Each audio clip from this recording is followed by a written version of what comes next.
So let me introduce her.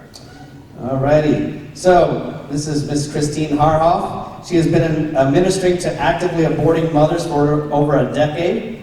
Her family's ministry first began on the sidewalks outside of various abortion clinics, and later branched out to the pre-abort support groups where actively aborting mothers are before their abortions. She runs a website called notavictim.com, and she's the corresponding social media pages as well. She runs Gently Challenging the Innocent Second Victim Narrative in regard to mothers in the typical everyday American abortion scenario. Not a Victim's goal is to seek to end abortion in Texas by first clearing up the myths that float around about actively aborting mothers, and second by calling on legislators to pass bills of complete abortion abolition with no exceptions. Kristine lives in Houston and is happily married and is a homeschool mom of 8. Amen. Amen. So let's please welcome here Miss Kristine Harhoef.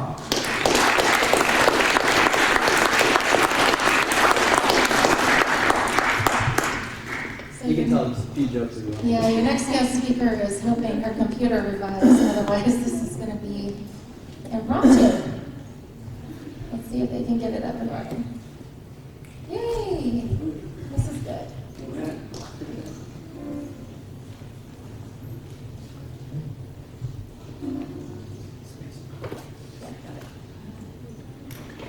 So along the lines of what JR was saying, and Daryl, I am loving this new working conference thing, and I don't know who came up with it. Was that Russ who invented this thing? But years ago when we were invited to conferences, you came and you sat in the AC and you ate cookies and you listened to stuff and then you didn't apply it, you didn't do anything. That's what I'm really liking about these types of abolition conferences is we learn and then we go hit the Capitol and then we come back and we learn and then we go to the clinics, and that's awesome. So as we continue learning, we've got to get into a conversation that is the type of conversation that is extremely heated. You know, Russell last night, I'm assuming he got into some controversial territory. As much as he got into controversial territory last night, I'm assuming, and Daryl and whoever else spoke last night, this one is the queen of controversy. This is the one that could get me rotten tomatoes thrown at me or spat upon. People hate it. And I call it the big debate. And the debate lies around this idea of, should we criminalize abortion with no exceptions for mothers who would choose to violate the law, or are the mothers the second victims of the abortion, and thus we don't punish victims, of course, so therefore the mothers shouldn't be punished. And that's what we call the great debate. And just so you can hear it, not so much from me, but from two post-abortive mothers, I want you to hear it directly from them. The one on the left is a post-abortive pro-life conference speaker. Some of you may have heard of her. Her name is Abby Johnson, and she posted this back on March 30th, a year or two ago. And she's going to take one side of the debate here, and she says, I am pro-woman, and I am pro-life. I do not and will never seek punitive damages for women who have abortions. I myself have had 2 abortions. And if you want someone to punish through the law when abortion becomes illegal, then punish the actual abortion provider. You have no idea what it is to support and love women in their time of need. How many of you have heard a position like that expressed from pro-life teaching or pro-life circles? Everywhere. I heard it Monday from the senators after I gave testimony. My friend Bonnie comes back and she replies in a comment under Abby's post, and she says this: I disagree 100%. Either abortion is murder or abortion is not murder. If abortion is murder, then all murderers need to be punished. Your stance assumes that women are so pathetically weak that we are incapable of making a rational decision and accepting the consequences. Yes, our system does sometimes victimize women. Yes, our system is sometimes unfair to women, but murder is murder is murder, she writes, and murderers must be punished. Sounds pretty harsh, doesn't it? She says, folks, a human being has died here. It's not like the abortionist took her hostage and tied her down and aborted her baby. And then she writes, and yes, I do know what I'm talking about. I murdered, her words not mine, 3 of my children. I am not a victim. I am a murderer who has repented and been washed clean by by the blood of Jesus Christ.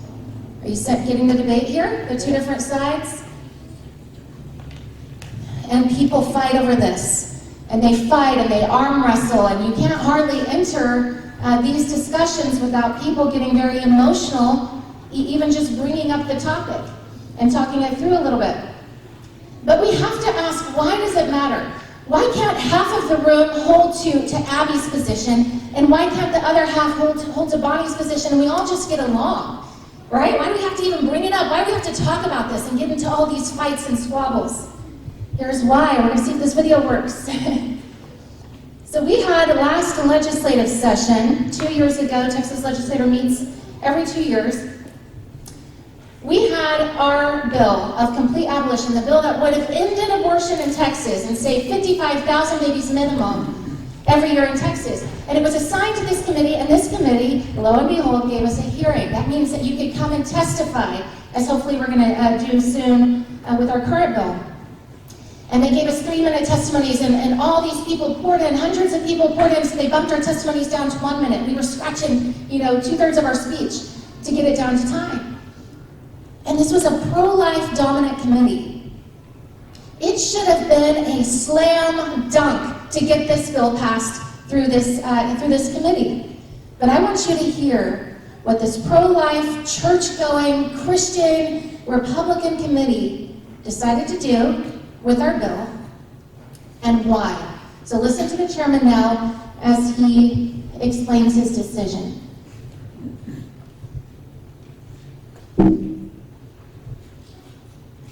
Members, I want to, are there any other questions for Representative before we get to our witnesses? I want to just take this opportunity by way of just Chairman's personal privilege on this issue. And Representative Johnson, this follows up on something that you just mentioned about creating a culture of life in this state, whether it's investing in women's health or making adoption more accessible, affordable, easier, I think.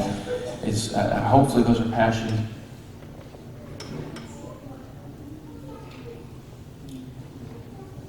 We all share, I believe very strongly that they are. I have committed as the chair of this committee to each of you individually and to the entire body that if a member drafts a bill, files a bill, and requests a hearing on their bill, they're going to get a hearing on it. So I would appreciate that when we hear these bills, whether we agree or disagree, we've heard bills today that I strongly disagree with, but we've sat here and heard them, we've kept our conversations to policy, and I want to make sure that we're all committed to continuing that. Having said that, as the chair of the committee, we're going to hear this bill tonight, and I imagine next week we're going to hear another bill on the same subject because the members requested a hearing. I cannot and will not support, nor will I let come out of this committee, any bill on this subject which targets the woman with either civil or criminal liability. So I feel very strongly in that. I know I've talked to you members individually, most of you, about that. I've got some concerns with some other legislation that we'll be hearing in that regard. And there will not be, we might have a hearing on it, but there will not be any legislation that comes out of this committee that targets a woman who is facing that difficult decision and who might make that decision. And I feel very strongly in that, and you have my commitment that we might hear the bills, but they will not have my support. Representative Young. That's precisely what this bill does. Not just as in what way? Okay, did you hear why he tossed our bill out? He said he didn't want to pass a bill that would target women. And what he means by that is if you're going to abolish abortion and you're going to criminalize abortion, and you're going to have this law that says you can't kill babies, you have to enforce the law. And that means somebody has to be punished if they choose, going forward, not backwards, to violate the law. And he doesn't believe that women should ever be punished. Now, he wouldn't ever say that, ever in a million years, about men. But he believes women get an exception, a free pass, to violate the law. And so with that, he killed the bill that would have spared the last 110,000 babies that have been put to death. Christian pro-life Republicans. So can you see why we have to have this conversation? It is dead serious, for us to discuss this here. Let's see if I can get the next slide. So where do these legislators get this idea that the mother is the second victim? We have to ask, who started this? For women who are choosing to go, and they're choosing to pay their hundreds or thousands, they're choosing to walk in, they're choosing to do all this stuff. Who's teaching this idea? Well, it's coming from Twitter, and it's coming from Facebook, and it's coming from conferences similar to this, but with a different message. And it's coming from groups, these big pro-life groups like Students for Life, who posted way back in November 27th, 2019, all abortion is violence against the mother, they say first. Then the child, they put down second. Then father, who may or may not have even been at the abortion clinic that day. Then all of society. You and me are also, they would say, the victims of the abortions that are going to occur tomorrow morning in San Antonio. And then we have, here are some comments left on Abby's page. Yes, abortion is murder, somebody writes. But unlike other murder that has only one victim, the dead person, abortion has two victims. And so it's different, they said. The next person writes, two wrongs don't make a right. Punishing a woman is wrong. Hasn't she already suffered enough? You people, you and me, just want your pound of flesh. You're making her a victim all over again, just as much, she writes, as the baby she aborted. The next one says, abortion creates three victims. One, the mother, they always choose the mother first, one, the baby, and one, the doctor.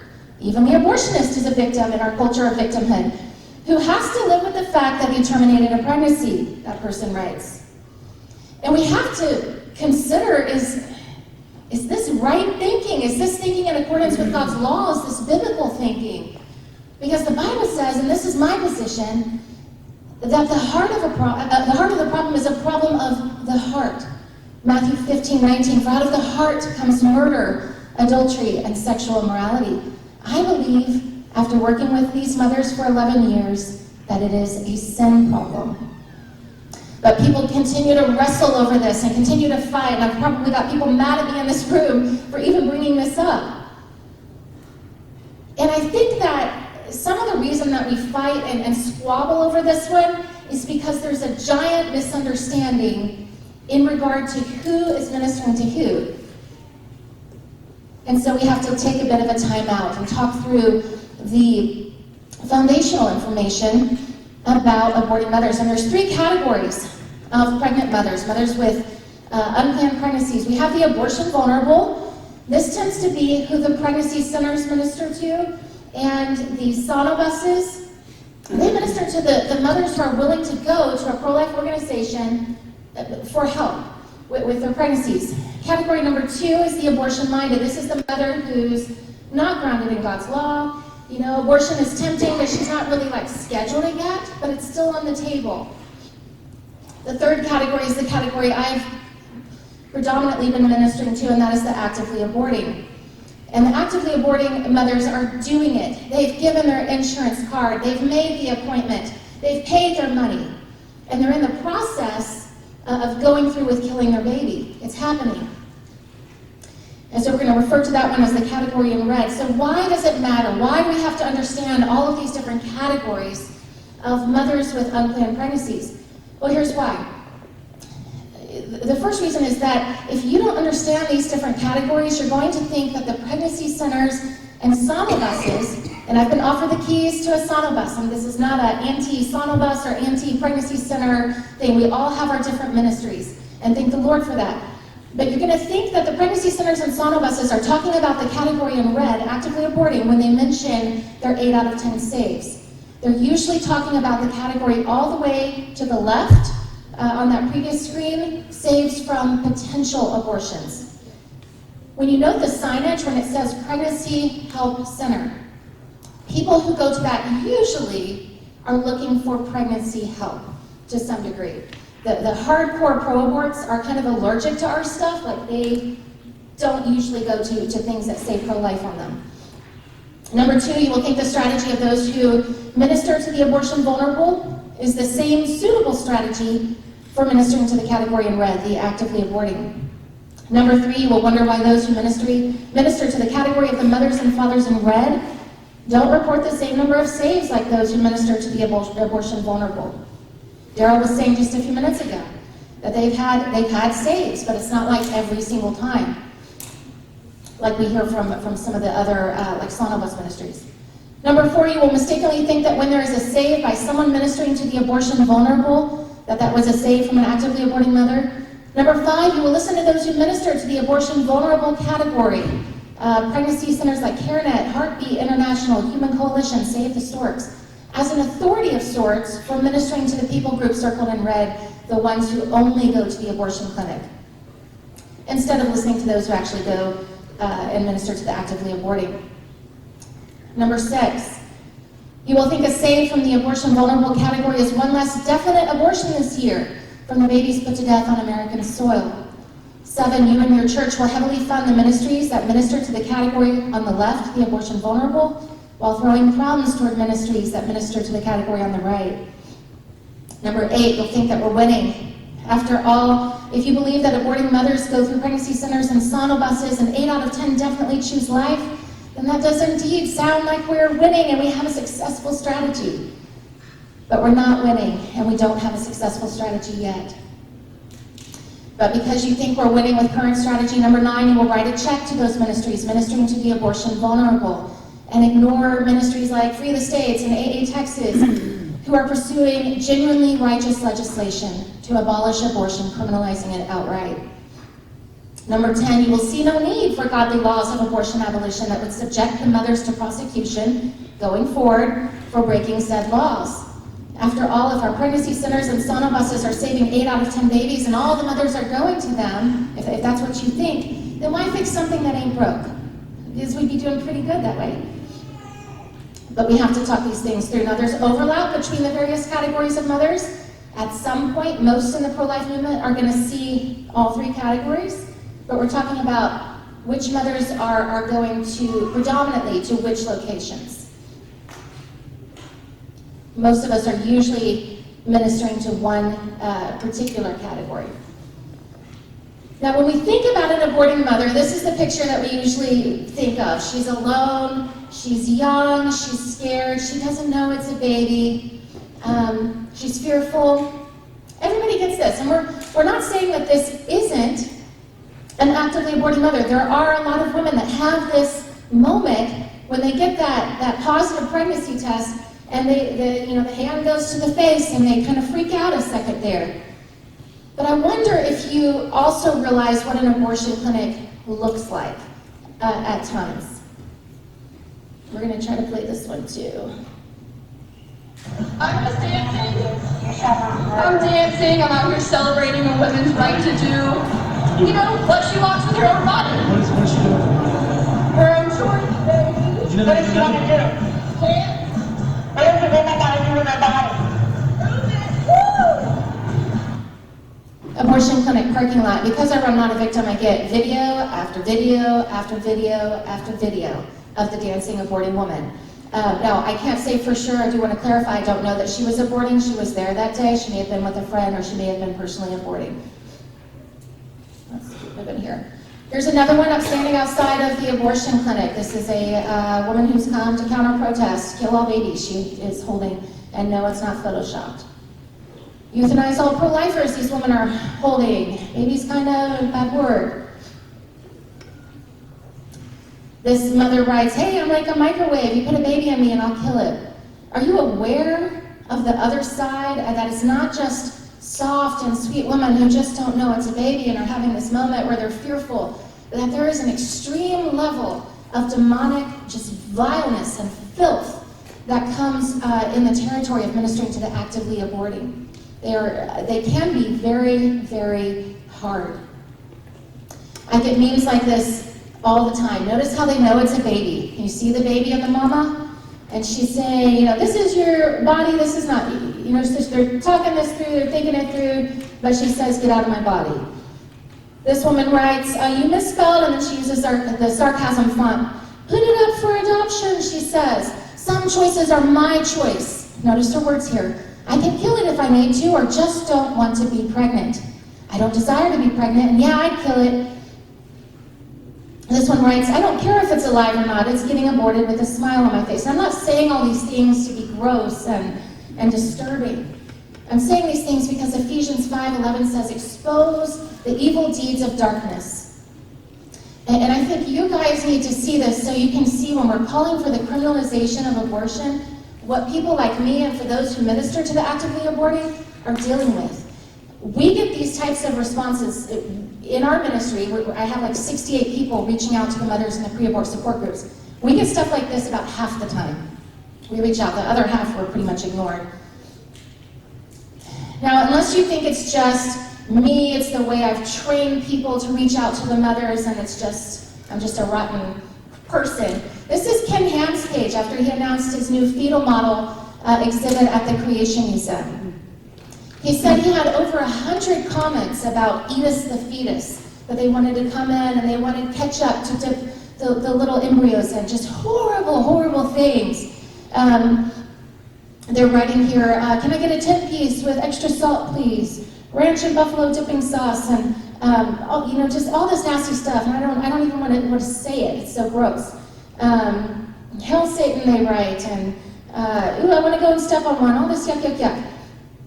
This other one says, well, I'm kind of excited to get it over with. She's talking about taking the kill pills at home, which is the #1 way we observe the mothers killing their babies.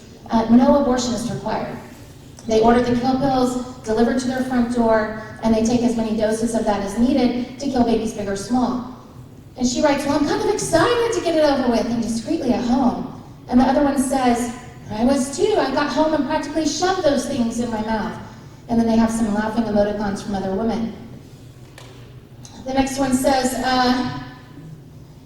oh, she didn't need to treat herself like an incubator for a parasite. They love to say that about the baby. She says, a baby does not have a right to use my body to survive. It can get out of my body and use someone else's if it wants to live. Not my problem if it dies. Notice how they're just so honest, right? They know the baby's dying. They know what they're doing. My body and my health, she writes, is more important than a horrible, ugly baby. I'd be getting rid of it ASAP, she writes. These are pro-abort women.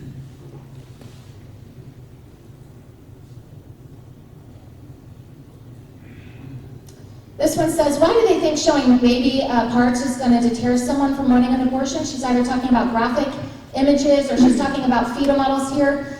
This mother writes, I knew it was a human growing inside of me. I didn't wonder if it was a puppy. I knew it would have feet and hands and a head and a body, and I knew the abortion would essentially kill it.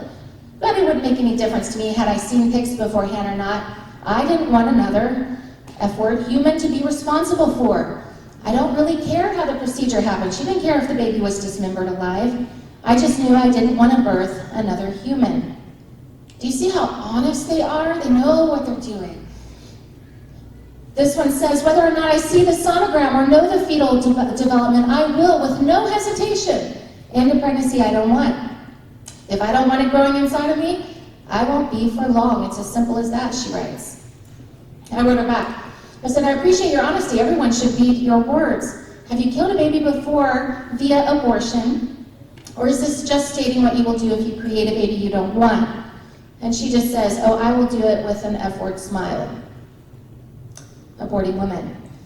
Next one says, I'm fine with calling them babies. The terminology doesn't bother me. Either way, they can't survive without my body, and it's my choice whether or not they get to use my body for survival.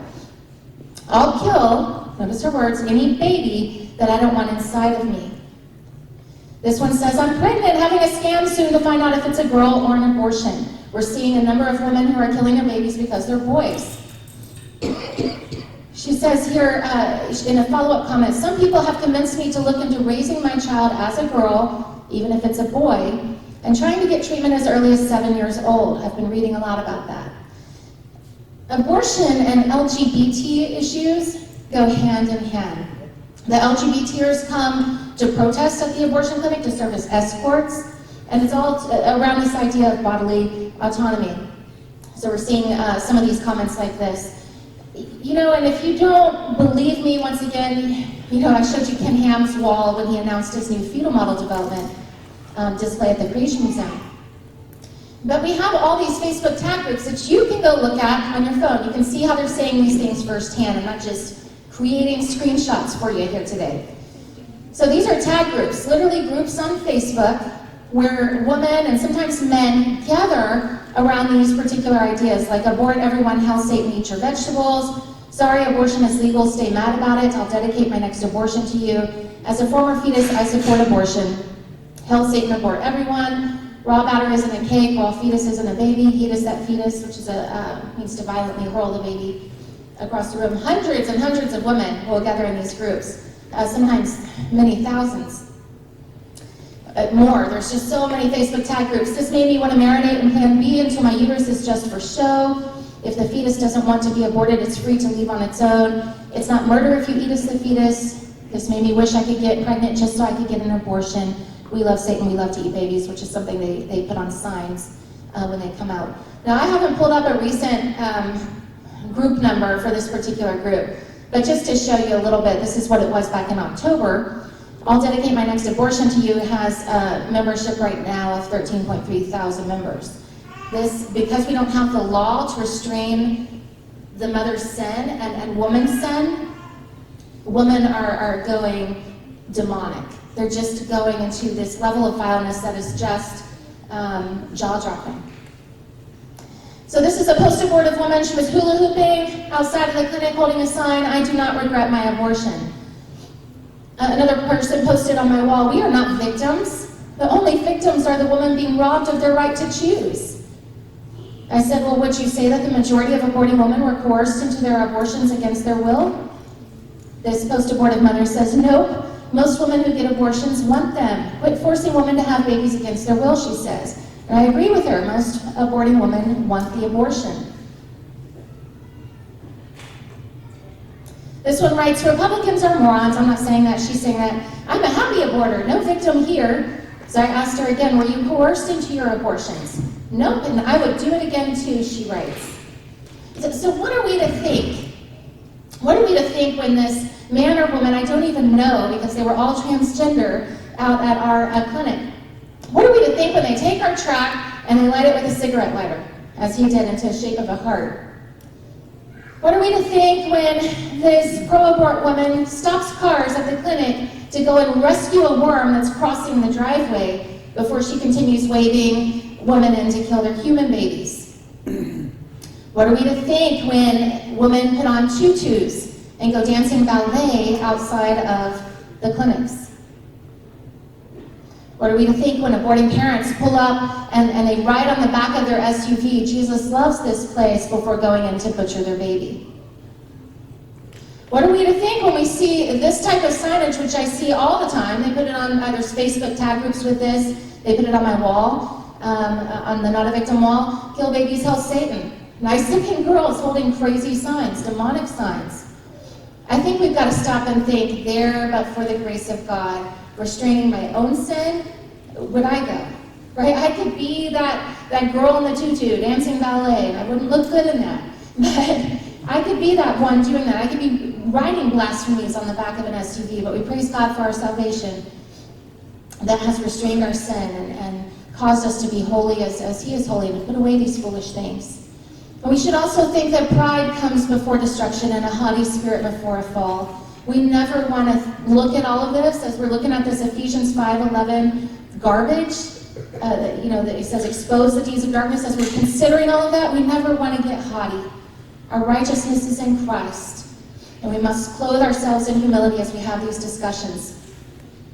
But we've also got to think, how can we stop this sin against the tiniest of neighbors whom we are commanded to love? And unless you think I'm taking their picture here outside of the clinic against their will, they asked us to use their picture in presentations like this. The girl in the pink was on her 5th abortion, and you can see her baby showing right there outside of the clinic, Orlando Women's Center, a late-term killing place. And as we consider how to stop the madness, we've got to think about this one. And that is what my friend Raleigh said. And he said, you cannot abolish a crime while portraying the criminal as a victim. That's controversial, don't hate me. But think it through. There's a lot of truth there. And people say, but. What about all those women being coerced? They're forced into it. right? And we hear that all the time from all the pro-life organizations. Well, not only do we have a good, solid research study on our site that surveyed aborting mothers, it was around 5,000 aborting mothers in the moments immediately before their abortion, and they asked them, how many of you are killing your baby today because of pressure from a partner or parent? And the woman responded, less than 1% said that they were there, primarily because of pressure from a partner or parent. But we also can't confuse the words forced or coerced with pressured. Aborting women do face pressure. They face pressure from me, because when they post that they're going to abort their babies, I'm going to put the pressure on them to choose life. So would you. Abortion's a hot topic. So when a mom, says, I have an unplanned pregnancy, I just got that positive pregnancy test, people chime in with their opinions, and some are going to say that she should abort her baby because she's young or she's not married. But we can't confuse that term forced with pressure. Pressure does not mean force. Like the woman in China under one-child policy who have had their doors kicked in while they're sleeping at night, and they fight and they scream against those armed guards that try to take them and abort their baby against their will. That's a forced abortion. These women walking in of their own free will in America, in the typical everyday American abortion scenario, might be under some pressure, but they're not being forced. So today's mama will say, I know I'm killing my baby, and they will use those terms, but my personal situation justifies doing it, and here's why. And then they'll give their reasons. So what are some myths? We have to get past the myths about aborting women that are just so off. And I think that they come from from some confusion about kind of mixing up parties. I think we get a lot of our information about aborting women from the women who go to the pregnancy centers, and they're just a bit of a different group. The ones who go to the clinic, people will say, well, if only the mothers knew it was a baby. Ladies and gentlemen, they know it's a baby. It's a baby, and that's why they're killing that baby. They don't want it. Number two, adoption is an option. Adoption should be an option. My husband and I have held a sign saying we will adopt your baby for forever outside of Houston Women's Clinic. You know how many adoptions we've had go through in 11 years administering to actively aborting mothers? If you were here last time, you kind of got it too. So we had one time a mother, I reached out to her on abortion number 4. She was killing her baby because she didn't want to get fat. She was a surfer girl. And I reached out to her on abortion number 4. She killed that baby, but she came back and she got pregnant with her 5th that she was going to abort, and asked us to adopt that baby. She wound up miscarrying. My husband and I were going through with the adoption process and had an attorney and had an agency and all that. We had another mother who chose a family, and they were writing letters, and the process was happening, and then she just decided, it's just easier, a few $100, a few hours of my time, I'm going to go kill my baby, and so she did, much to their heartbreak. Number 3, this other myth, we don't need to criminalize abortion when pregnancy centers and sonogram buses are saving 8 out of 10 babies. Once again, that's 8 out of 10 babies from potential abortions. And once again, that's not knocking that particular ministry. I have many friends and co-laborers that minister at pregnancy centers, and that can be a good work if it's done biblically and right and with the gospel. Number 4, we just need more sonograms. The senators told me, oh, we don't need to criminalize abortion on Monday because we have the pre-abort sonogram law in Texas. And I had just told them in my testimony, 55,000 mothers in Texas are seeing their babies on sonogram by Texas law right now. And 55,000 mothers are choosing to abort that baby in that image anyway, every year in Texas. Number 5, the mothers regret their abortions. Some mothers regret their abortions, and I think we've all heard those stories. But there's a lot of mothers that just don't. In fact, some celebrate it. Some have cake afterwards. Some throw a party. And we know that at least 50% of women don't regret their abortions with any sincerity, because 50% go back to do it to baby number 2. Myth number 6, we don't need to fight abortion by criminalizing it, but rather by just loving on the mothers. Now that sounds so sweet. You know what I'm going to say to that? Criminalizing abortion is loving the mothers. What a great thing to do. Because all these women that regret their abortions are law-abiding women, right? They're otherwise law-abiding. Do you think they would have done it if abortion was criminalized? No, right? They're not going to go do something like that. We love these women, and we love their babies. We're not just here just to be mean-spirited and hateful. We're here to do what's best for them, and what's good for them is to criminalize abortion. Do not let another one do it. Number 7, the mothers are the second victims of the abortion. We're going to get into that just a little bit more toward the end. Number 8, the mothers are by and large being coerced. I think we just got into that a little bit. Only 1% said on their intake forms pre-abortion that they were there because of even pressure from a partner or parent. That's not even like forced. Number 9, they can just criminalize the abortionist and leave the mothers alone. I have a meme coming up in my next slide for that. And number 10, we are winning the war on abortion via pro-life regulation that tells us as women how, when, and where we may kill, what age our baby victims should be, and who we can hire to help. Does that sound like godly legislation that the Lord will bless? I don't think so. In response to number 9 that says we can just go after the abortionist, we can just close Planned Parenthoods down, we can just shut down all those mean, horrible, awful places, and we can just put all those abortionists in prison, people say. And I hear this from legislators. But ladies and gentlemen, every Planned Parenthood and every private abortuary could shut down in the next 5 minutes. And we can haul every abortionist and every abortion clinic staff member into the prisons in handcuffs. And there could still be just as many abortions this coming year by the mothers ordering the kill pills online and killing their babies at home. No abortionist required. That is the number 1 way we are observing women killing their children today. So we have started a site because we are losing our bills of abolition on this issue, that the women are the second innocent victims of the abortion in the typical everyday American abortion scenario. We're not talking about the trafficked girl here. We're talking about the normal mama. So we started a site to address all the buts that come when you say, no, women who are choosing to abort their babies are guilty. They're guilty of murder. And this is notaVictim.com. And we have here videos for you to see what it's like out at the clinic.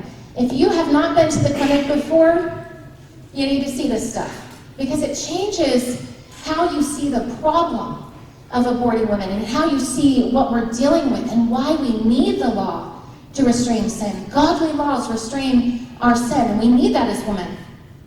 So they write here, I'm so happy that I had an abortion, you have no idea. This is video evidence. We about to delete that baby, bro, that baby gone, boo. I'm gonna go kill my baby, praise the Lord. We get a lot of professing Christians. Professing Christians make up the majority of the abortion clinic waiting room seats. This is a problem within the professing church. We have articles that one I'm referencing, the study that cites fewer than 1% of women cite pressure from a partner or parent as the most important reason for their abortion. And then we have some articles, showing what does a true mother victim look like. Well, that looks like the dad that beat her up and made her swallow the pills. We're not saying there aren't any true victims. We're saying to stop calling all mothers, who are walking in to do this, innocent victims who don't need to be punished if we were to abolish abortion. Other articles, I don't care if the fetus audibly screams, you can see screenshots if you need to show somebody who's not getting behind our bill. And then FAQs, if you're thinking it, if you're like, but what about, sono buses or whatever. If you're thinking it, it's addressed here in our FAQ section. Like I had an abortion and I wasn't like the mothers you're portraying on this site. Great, go to that FAQ and it'll pull up some articles. Or like there's a popular meme, aren't women who get abortions like an animal caught in a trap? Scared and helpless and hurting? We're going to talk about that here on the site. I can't get to all of that here because of time. So we're saying when a mother schedules an abortion, she doesn't have to walk in, right? She doesn't have to drive here. She can call out to sidewalk counselors for help. She can call 911 for a forced abortion, which is illegal in this country. She doesn't have to pay her hundreds or thousands. Do you know the only person that can sign the consent paperwork to get an abortion in the U.S. in the typical everyday American abortion scenario? The mother. Not the father, not the grandparents, not the boyfriend, but the mother. She has to give her signature. When she reads what the women are given, every woman in Texas, by Texas law, gets a booklet called A Woman's Right to Know. It has gorgeous fetal development pictures, fetal development info, adoption info, resources to help the mother keep her pregnancy, information about abortion risks. She's getting that, she's getting the free sonogram. There really is no excuse. But the mothers don't have to get undressed, they don't have to climb up on the table, they don't have to swallow the pills. If the pills were forced into their mouth against their will, they could spit them out. They could kick and scream, they could fight. But that's not what we're seeing in the typical everyday American abortion scenario. We are seeing women who want the abortion. So 2 ways that we can respond to the abortion holocaust. We can evangelize the mothers using the holy law of God and the gospel. We tell them, thou shalt not murder, that it's wrong, it's morally wrong to kill a baby by abortion. We tell them, flee sexual immorality, because sexual immorality is the companion sin to abortion. Most women get themselves into a position where they choose abortion because of fornication, and then a smaller percentage because of adultery.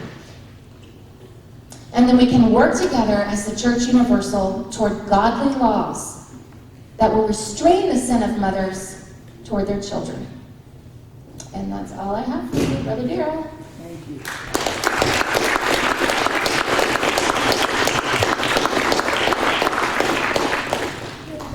All right. So